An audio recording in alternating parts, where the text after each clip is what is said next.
Hello, bachcho. Let's read the question first. The question says, enveloped virus containing glycoproteins are helpful in, और हमें नीचे 4 options दिए गए हैं.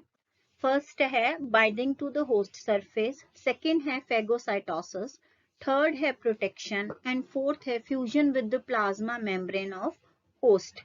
तो सबसे पहले अगर हम अपने क्वेश्चन का की कॉन्सेप्ट देखें तो हमारे पास यहाँ पे हम वायरस की बात कर रहे हैं. तो यहाँ पे जो वायरस है वो एक न्यूक्लियोप्रोटीन एंटिटी है. तो यहाँ पे हमारे पास जो है ये जो न्यूक्लियोप्रोटीन एंटिटी है ये एक तरह से काम करती है एज अ पैरासाइट.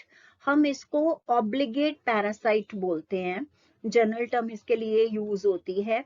अब ये एज अ पैरासाइट कैसे काम करता है? ये जो वायरस है अगर तो ये हम आउटसाइड बॉडी किसी भी लिविंग बॉडी के बाहर पड़ा है तो उस टाइम पे ये डेड है या इनर्ट है या इनएक्टिव है.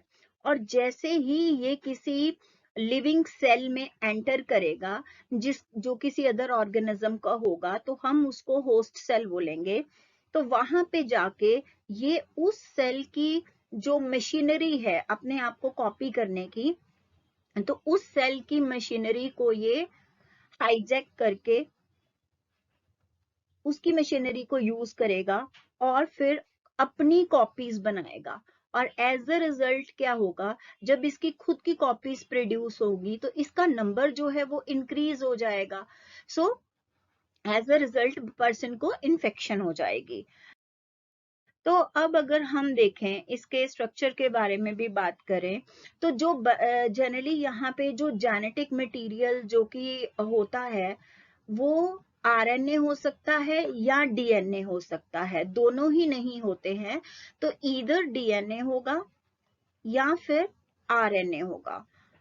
सो अब हम अगर इसके कंपोनेंट्स या इसके स्ट्रक्चर की अगर हम बात करते हैं तो यहाँ पे जो हमारे पास मेन स्ट्रक्चर का पार्ट है वो है न्यूक्लियोइड.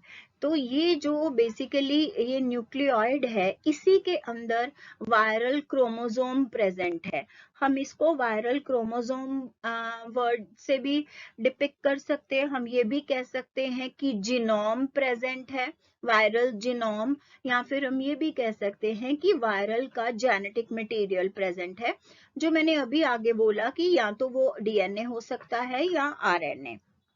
अब बेसिकली जो इन्फेक्टिव पार्ट होता है वो न्यूक्लियोइड ही होता है. जो जब ये इन्फेक्शन कॉज करेगा किसी और ऑर्गेनिज्म में तो मेनली उसके लिए रिस्पॉन्सिबल न्यूक्लियोइड है.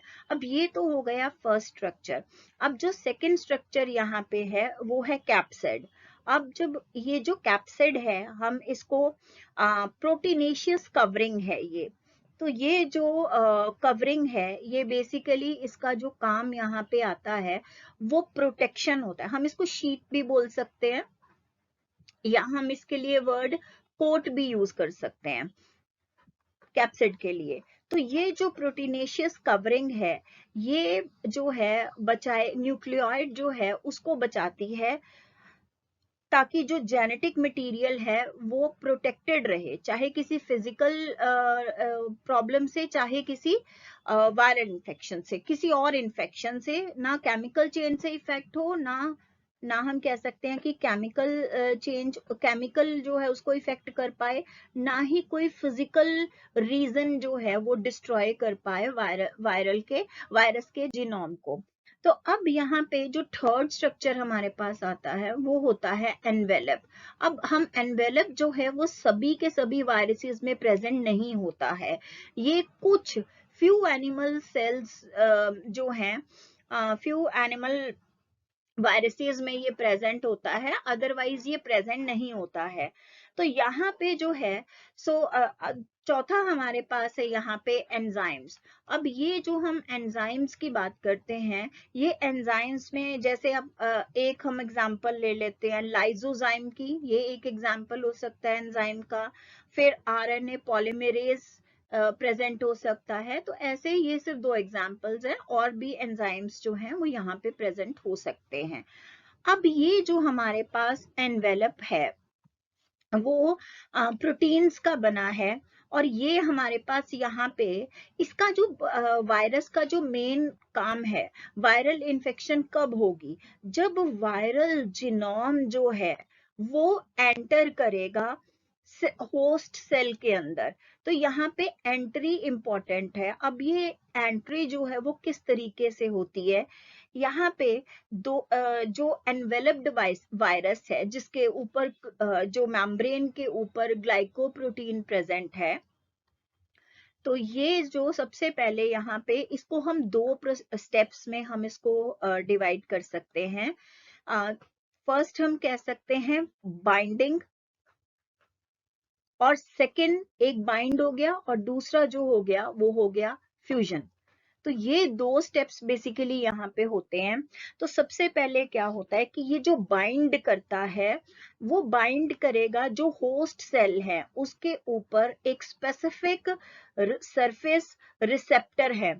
अब ये स्पेसिफिक सरफेस रिसेप्टर जो हैं उन उसके ऊपर जाके जो कि सेल में जो हमारा टारगेट है यानी जो हमारा होस्ट सेल है उसकी मेम्ब्रेन के ऊपर ये प्रेजेंट है। तो ये जो एनवेलप का ग्लाइकोप्रोटीन है जो यहाँ पे जाके पहले अटैच होता है, तो यहाँ पे वो अटैच हो जाएगा। और उसके बाद सेकंड स्टेप में जो हमारी जो मैंने फ्यूजन की बात की है, तो जो हमारा वायरल मेम्ब्रेन है, वायरल सेल मेम्ब्रेन है, वो फ्यूज हो जाएगी।